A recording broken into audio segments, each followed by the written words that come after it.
नमस्कार साथियों। आज 14 सितंबर के दिन जो हिंदी दिवस के रूप में जाना जाता है, तो हिंदी दिवस पर आप सबको हार्दिक बधाई और शुभकामनाएं।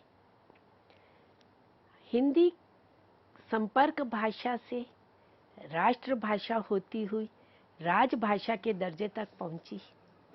अपनी विशेषताओं के कारण, अपनी सामासिक प्रकृति के कारण, सार्वभौमिकता, सार्वदेशिकता के कारण, अपनी बहुप्रयुक्तता के कारण हिंदी ने केवल भारत में नहीं, वैश्विक पटल में भी अपनी एक अलग पहचान बनाई है। आज का युग डिजिटल युग है, भूमंडलीकरण का युग है। पूरी दुनिया सिमटकर एक विश्वग्राम के रूप में परिवर्तित हो गई है। तो इस डिजिटल दुनिया में हिंदी की क्या स्थिति है, हिंदी ने अपनी वहाँ पहचान क्या बनाई है, और हिंदी का भविष्य किस रूप में सुरक्षित है, और हिंदी का स्वरूप डिजिटल दुनिया में कैसा है, इन बिंदुओं पर आज हम चर्चा करेंगे आज के व्याख्यान में। प्रयोग की दृष्टि से देखें तो हिंदी भारत के 18 करोड़ लोगों की मातृभाषा है और 30 करोड़ भारतीय द्वितीय भाषा के रूप में हिंदी में व्यवहार करते हैं। हिंदी 11 राज्यों और 3 संघ शासित प्रदेशों की राजभाषा रही है। 14 सितंबर 1949 को हिंदी को राजभाषा के रूप में अधिकृत किया गया, और उस समय, क्योंकि उससे पूर्व एक लंबे समय तक, 1000 वर्ष की अवधि तक, पहले फारसी, अरबी फारसी और फिर अंग्रेजी संघ की भाषा रही, भारत की न्याय की भाषा रही, प्रशासन की भाषा रही, वाणिज्य की भाषा रही, तकनीक की भाषा रही। पर स्वतंत्रता के पश्चात जब हिंदी को संविधान में राजभाषा के रूप में अधिकृत किया गया, तो हिंदी के पास पर्याप्त तकनीकी शब्दों का अभाव था, वैज्ञानिक शब्दों का अभाव था, प्रशासनिक शब्दों का अभाव था, और जो प्रशासन से जुड़े हुए लोग थे उनमें हिंदी में कार्य करने का प्रशिक्षण भी नहीं था। तो इन सब के लिए 15 वर्ष का समय निश्चित किया गया। उस बीच में हिंदी को समृद्ध करने में, उसमें शब्दावली तैयार करने का समय निश्चित किया गया। और विडंबना है कि आज आज़ादी के 77 वर्षों के पश्चात भी हिंदी पूर्ण रूप से राजभाषा के रूप में स्वीकृत नहीं हो पाई है। समाज, सरकार के द्वारा तो स्वीकृत कर दिया गया, अधिकृत कर दिया गया, परंतु व्यावहारिक रूप में उसका अनुप्रयोग जितना होना चाहिए था उतना नहीं हो पाया। परंतु सोशल मीडिया के माध्यम से, जनता के माध्यम से हिंदी को पर्याप्त स्वीकृति मिली। डिजिटल दुनिया में हिंदी की प्रयोग बहुलता बढ़ी है। हिंदी का प्रयोग बहुत अधिक बढ़ा, ना केवल भारत में अपितु विश्व में। विश्व के 106 देशों में हिंदी आज बोली और समझी जाती है। प्रयोक्ता की दृष्टि से हिंदी विश्व में दूसरे स्थान पर पहुंच गई है, और विश्व में लगभग 120 करोड़ लोग हिंदी बोलते हैं अथवा समझते हैं। चाहे वे उनकी शिक्षा का माध्यम नहीं है, वे उसे लिख नहीं पाते, पढ़ नहीं पाते, परंतु एक संप्रेषण का सशक्त माध्यम के रूप में हिंदी ने वैश्विक पटल पर अपनी स्वीकृति बनाई है। और विश्व के लगभग 150 विश्वविद्यालयों में तथा सैकड़ों छोटे बड़े केंद्रों में, विश्वविद्यालय स्तर से लेकर शोध के स्तर तक, हिंदी के अध्ययन अध्यापन की न केवल व्यवस्था है, अपितु उनके प्रति रुझान भी बढ़ा है। विभिन्न देशों में हिंदी में अब शोध कार्य को बढ़ावा मिला है, और फिजी जैसे देश, वहाँ तो हिंदी राजभाषा के रूप में अधिकृत है, स्वीकृत है, और विभिन्न विद्यालयों में हिंदी का अध्ययन अध्यापन करवाया जाता है, और विभिन्न देशों से अनेक विद्यार्थी भारत में आकर के हिंदी का पठन पाठन करते हैं। तो इस तरह से वैश्विक स्तर पर भी हिंदी ने अपनी एक पहचान बनाई है। ब्रिटेन के प्रोफेसर रूपर्ट स्नेल का कहना है कि हिंदी जिंदगी का हिस्सा है। हिंदी जिंदा है। हिंदी किसी एक वर्ग या वर्ण या जाति या धर्म या मजहब या मार्ग या देश या संस्कृति की नहीं है। हिंदी भारत की है, मॉरिशस की है, इंग्लैंड की है, सारी दुनिया की है। हिंदी आपकी है, हिंदी मेरी है। तो इस तरह से हिंदी हृदय की भाषा है, संवाद की भाषा है, बोलचाल की भाषा है, और हिंदी ने पूरे वैश्विक पटल पर एक अपनी भिन्न पहचान बनाई है। और डिजिटल दुनिया में जब इंटरनेट क्रांति हुई, तो उस क्रांति के आने, जब प्रारंभ इंटरनेट का अमेरिका से हुआ और अंग्रेजी में प्रारंभ किया गया, तब ये एक संभावना की गई, एक आशंका की गई कि हिंदी जैसी भाषाएं, भारतीय भाषाएं तो ऐसे अंग्रेजी के वर्चस्व के चलते लुप्त हो जाएंगी या डिजिटल दुनिया में वे पिछड़ जाएंगी। परंतु ऐसा हुआ नहीं। 1998 में जब गूगल आया, तो गूगल के आने के बाद पूरा इंटरनेट का स्वरूप ही परिवर्तित हो गया और विश्वग्राम की जो संकल्पना थी, ग्लोबलाइजेशन की जो एक संकल्पना थी, वे साकार होते हुए दिखाई दी।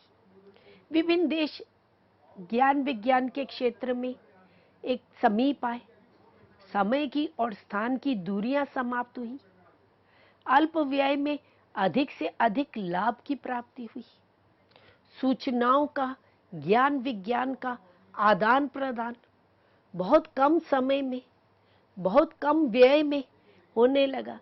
कहीं पर कुछ भी शोध हुआ, विज्ञान के क्षेत्र में, प्रौद्योगिकी के क्षेत्र में, स्वास्थ्य के क्षेत्र में, जहां भी जो भी शोध हुए, तो वो इस विश्व के सभी देशों में शीघ्र ही पहुंच गए। तो इस तरह से समय और स्थान की दूरियां समाप्त हुई और देश एक दूसरे के समीप आने से जो वसुधैव कुटुंबकम की जो हमारी संकल्पना थी, वे साकार होती हुई दिखाई दी। और इंटरनेट का प्रयोग क्षेत्र बढ़ा, उसका प्रयोग विविध क्षेत्रों में होने लगा। ईमेल, सूचना संप्रेषित करने के लिए सर्च इंजन बने विभिन्न भाषाओं के, मनोरंजन के क्षेत्र में, ई कॉमर्स के क्षेत्र में, ई शिक्षा के क्षेत्र में, ई रिसर्च के क्षेत्र में, ई बैंकिंग के क्षेत्र में। तो इंटरनेट का प्रयोग क्षेत्र का पर्याप्त विकास हुआ, चाहे स्वास्थ्य के संबंधित हो, चाहे खेलकूद से संबंधित हो, शिक्षण से संबंधित हो, व्यापार से संबंधित हो, सभी क्षेत्रों में इंटरनेट का इतना विस्तार हुआ कि आज तो ऐसे लगता है कि इंटरनेट नहीं है तो दुनिया रुक जाएगी, दुनिया समाप्त हो जाएगी। हमारे हाथ, दुनिया मुट्ठी में आ गई है। एक स्मार्टफोन हाथ में आने के बाद आप विश्व की किसी भी क्षेत्र की कोई भी जानकारी अपने विद इन मिनट्स प्राप्त कर सकते हैं, विद कुछ सेकंडों में ही प्राप्त कर सकते हैं। और डिजिटल दुनिया से पूरे वैश्विक परिदृश्य में परिवर्तन आया, विश्व की सोच भी बदली है, चिंतन भी बदला है, कार्य व्यापार भी बदला है और विभिन्न रूपों में अब कार्य व्यवस्था में पूरा परिवर्तन आ गया है। शालिनी जोशी और शिव प्रसाद जोशी ने वेब मीडिया पर पुस्तक लिखी, जिसमें वे कहते हैं कि वेब माध्यम आखिरकार एक समाचार की शक्ल ले लेता है। खेल, मौसम, व्यापार, शेयर, मनोरंजन, फिल्म, संगीत, राजनीति आदि सारे समाचार वेब संसार में नित अटखेलियां करते और कई रंगतों में आते जाते रहते हैं। तो ये वेब दुनिया ने कोई भी क्षेत्र को नहीं छोड़ा, व्यापार का क्षेत्र हो, मनोरंजन का क्षेत्र हो, राजनीति का क्षेत्र हो, स्वास्थ्य का क्षेत्र हो, खेलों का हो, यहाँ तक कि मौसम वगैरह में, विज्ञान में, सभी क्षेत्रों में वेब ने अपना स्थान बना लिया है। लोग इन सूचनाओं में गोते लगाते जा रहे हैं, डुबकियां लगा रहे हैं। उन्हें सूचना चाहिए, फुटबॉल के मैदान से शेयर बाजार तक, कॉलेज में दाखिले से लेकर आंखों की बीमारियों तक, अर्थात प्रत्येक क्षेत्र में के बारे में जानकारी चाहिए। सूचनाओं की ये चाहत और असीम जिज्ञासा ही एक तरह से वेब को संचालित कर रही है। तो इस तरह से जो डिजिटल दुनिया है, अब ये प्रत्येक घर में पहुंच गई है। और इस वेब डिजिटल दुनिया में हिंदी ने भी अपना स्थान बनाया है। उससे हिंदी भाषा का प्रचार प्रसार बढ़ा है, हिंदी की व्यापकता हुई है वैश्विक पटल पर। हम देखें, डिजिटल दुनिया से पहले, इंटरनेट क्रांति आने से पहले, कंप्यूटर युग से पूर्व हिंदी भाषा के प्रचार प्रसार के कौन से साधन थे? प्रिंट मीडिया था, समाचार पत्र थे, रेडियो से टेलीविजन थे, विभिन्न पत्र पत्रिकाएं थी, सिनेमा के माध्यम से हिंदी भाषा का प्रचार हो रहा था, विभिन्न काव्य गोष्ठियों का आयोजन किया जाता था, विभिन्न साहित्य सम्मेलनों के द्वारा हिंदी भाषा का प्रचार और प्रसार किया जाता था। परंतु आज जब डिजिटल हो गया, तो डिजिटल युग में हिंदी के प्रचार प्रसार के साधन भी परिवर्तित हुए। आज हिंदी का प्रचार प्रसार किस माध्यम से बढ़ रहा है? फेसबुक के माध्यम से, ट्विटर के माध्यम से, व्हाट्सएप के माध्यम से, ब्लॉग है, इंस्टाग्राम आदि अनेक प्लेटफॉर्म आ गए हैं जिनसे हिंदी का प्रचार प्रसार बढ़ा है। प्रारंभ में अंग्रेजी का ही वर्चस्व था, परंतु भारत जैसा एक देश जिसमें सबसे ज्यादा उपभोक्ता है, और जब भूमंडलीकरण आया तो हिंदी का बाजार, भारत का बाजार सबसे बड़े बाजार के रूप में आया। और यहाँ तक पहुँचने के लिए बहुराष्ट्रीय कंपनियों को उपभोक्ताओं तक पहुँचने के लिए हिंदी की आवश्यकता हुई। तो इस तरह से हिंदी का प्रचार प्रसार बढ़ा। इंटरनेट क्रांति आने से हिंदी का अभूतपूर्व विस्तार हुआ। और हिंदी किस तरह से इंटरनेट की भाषा बनी, उसका प्रारंभ जब हम देखते हैं तो उसका श्रेय जाता है इंदौर के विनय छजलानी को, जिसने 1999 में 1999 में हिंदी पोर्टल वेब दुनिया का प्रारंभ किया। और इस पोर्टल से हिंदी पत्र पत्रिकाओं का ऑनलाइन प्रकाशन हुआ। इस पोर्टल से ही हिंदी भारत से बाहर विश्व में प्रतिष्ठित हुई, क्योंकि भारत का जो साहित्य था वो जब ऑनलाइन आ गया तो वे विश्व के विभिन्न देशों के द्वारा पढ़ा जाने लगा। तो केवल साहित्य ही नहीं पहुंचा, भारत की संस्कृति, भारत का ज्ञान विज्ञान भी इस इंटरनेट क्रांति के कारण विदेशों में पहुंचा। इंटरनेट पर हिंदी में सैकड़ों की संख्या में हिंदी के पोर्टल्स और ब्लॉग्स का आधिपत्य हो गया। अनेक पोर्टल बन गए हिंदी के। और सीडेक पुणे का इसमें बहुत बड़ा योगदान रहा। उन्होंने हिंदी का एक सॉफ्टवेयर विकसित किया जिससे हिंदी में कार्य करना बहुत आसान हो गया। हिंदी का अधिकांश साहित्य, शब्दकोश, पत्र पत्रिकाएं, ये सब आज ऑनलाइन उपलब्ध है। हिंदी पाठकों की संख्या में वृद्धि हुई है। हिंदी पहले जो केवल पुस्तकों के माध्यम से पढ़ी जाती थी, अब आप मोबाइल खोल लीजिए, लैपटॉप पे देखिए, कंप्यूटर पर देखिए, ऑनलाइन आपके पास शब्दकोश है। किसी शब्द का अर्थ देखना है, आपने ऑनलाइन देखा, आपको उसका पता चल गया। हिंदी के क्षेत्र में जो इतना समृद्ध साहित्य है, वो साहित्य विश्व तक पहुंचा, जिससे हिंदी पाठकों की संख्या में वृद्धि हुई। और प्रारंभ में हिंदी के फॉन्ट्स बड़े कम थे। प्रारंभ में जैसे नागरी था, कृतिदेव था, मंगल था, चाणक्य था, CSG4 आदि कुछ ही थे, परंतु उन फ़ॉन्ट्स की अपनी सीमाएं थी। उनमें जब टाइप किया जाता था तो जब वे भेजा जाता था आगे दूसरे कंप्यूटर में, जब वे खुलता था तो क्योंकि कंप्यूटर तो कोड लैंग्वेज है, कोड भाषा है, तो वे कोडिंग में चला जाता था और पठनीय नहीं रहता था। परंतु इंटरनेट क्रांति के बाद हिंदी फॉन्ट्स के क्षेत्र में भी क्रांति आई, यूनिकोड आ गया, और यूनिकोड के आने के बाद अब ये जो संप्रेषणीयता की समस्या थी वह दूर हो गई।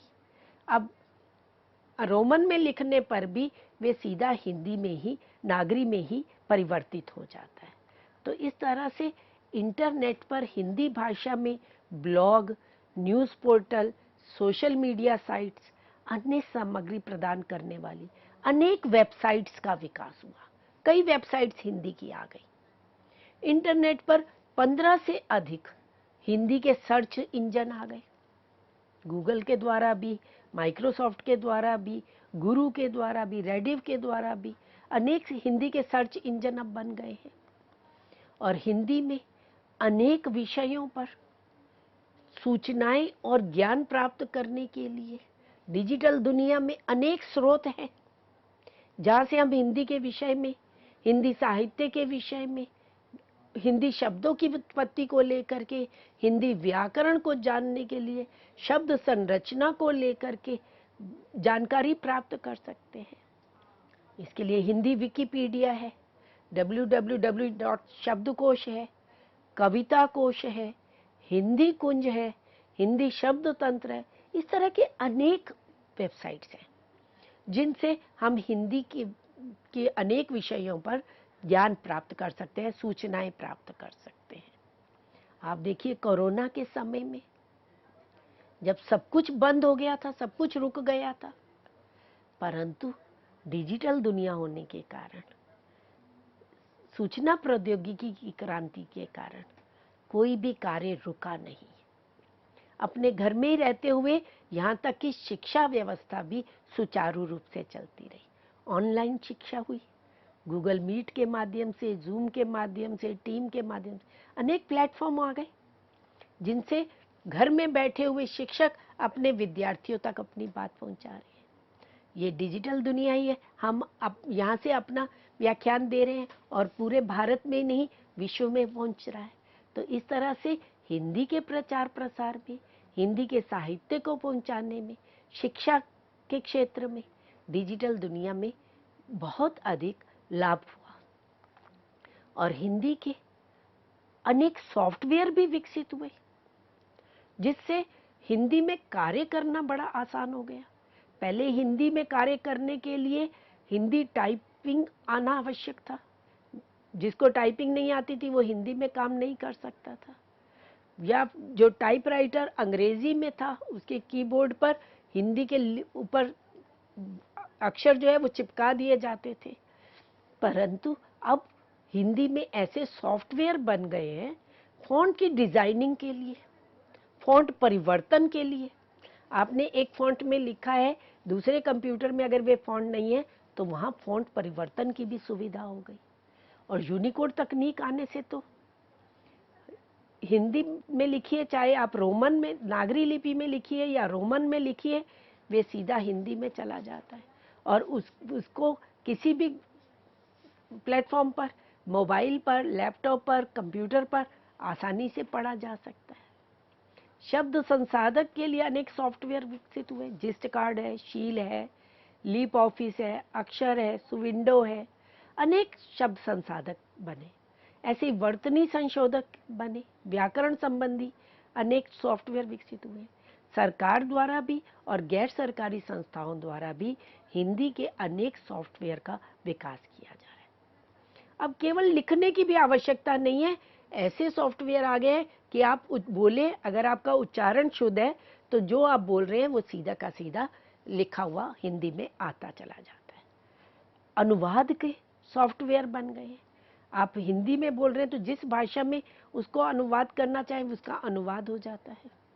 भले ही उसकी कुछ तकनीकी सीमाएं हैं, मशीनी अनुवाद में कुछ कमियां रह सकती हैं, क्योंकि मानव का स्थान तो मशीन नहीं ले सकती, उसकी सीमाएं होती हैं, परंतु अनेक सॉफ्टवेयर ऐसे बने हैं कि हम विभिन्न भाषाओं में उसका अनुवाद करके उस ज्ञान विज्ञान को या सूचनाओं को जान पाते हैं।